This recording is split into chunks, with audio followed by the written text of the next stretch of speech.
On behalf of China Europe International Business School, we would like to present you our thinking about how to shape the future government. But in the beginning, we think that it is not possible to answer this question before answering that how will the future look like. But of course, it's hard to predict the future. So what we can do is we start from some obvious phenomena that we have observed in the near future, and then we push it further. So surprisingly, our analysis reached a conclusion that there is a potential revolution of employment. So let me explain.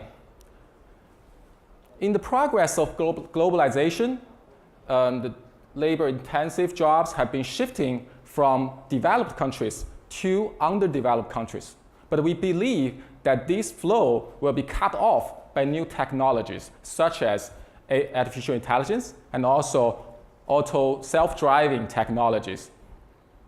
So in the future, there will be people in the developed country that will no longer, these new technologies will simply erase all the labor-intensive jobs which exist right now. So there will be two perspectives. One, from the perspective of development country, the people will no longer have to work. And on the other hand, the people from underdeveloped country will no longer have a job. So as a result, those people who don't have to work will start seeking a new meaning of life. And those people who don't have a job in the desperate situation will put a threat to the global peace and the global situation. So either way, they are not happy.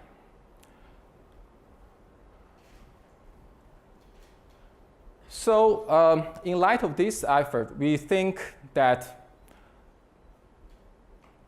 the mission of the government will also be converted, will also be evolved into a new shape. And happiness will definitely be one of the top priority. And then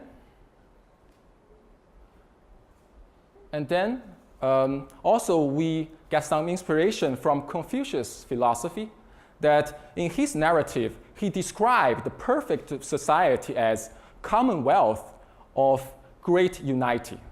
So which emphasize a lot on participation of people and also transparency of information. And more importantly, the people here, it's not just the people from one single country, but human being as a whole. So with this mission in mind, the function of the government will also evolve. Instead of the fixed function, like for example, education, like environment, the government function will more like a service.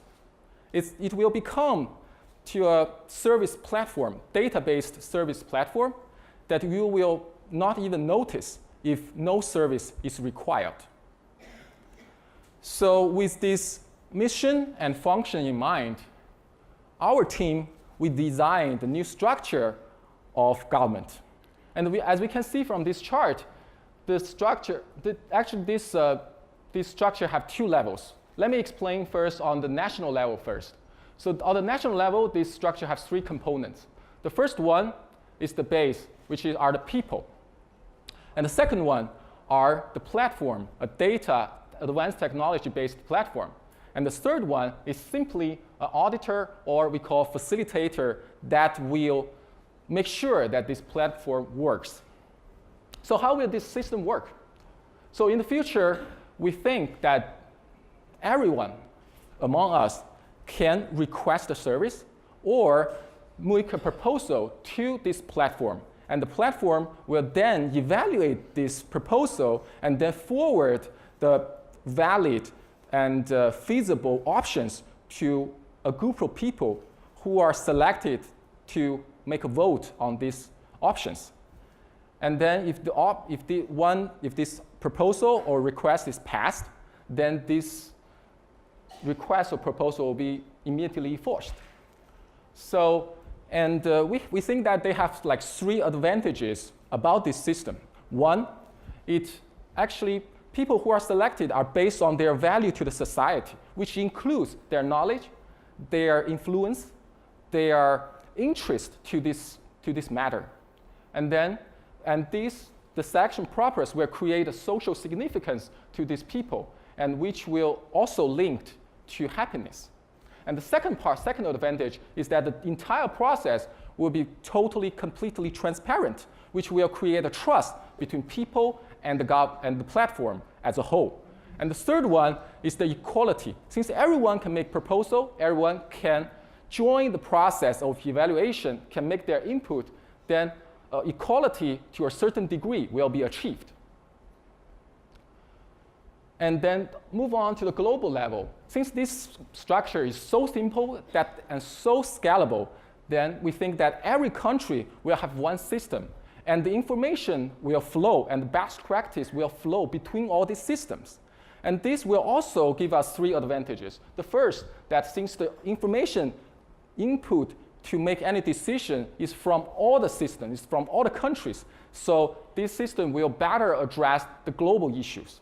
The second one is that since the best practice is also shared by all systems, so every country can have a benchmark between their performance with the best practice in the world.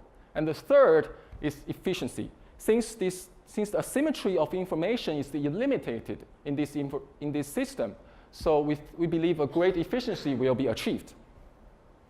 Of course, that no system is perfect, right? We can already foresee some risks like vote protect the minority, like the voting abuse. But more importantly, just like the original word of government said, government means to pilot the ship. As long as I believe that as long as we can keep doing, then this future will be shaped.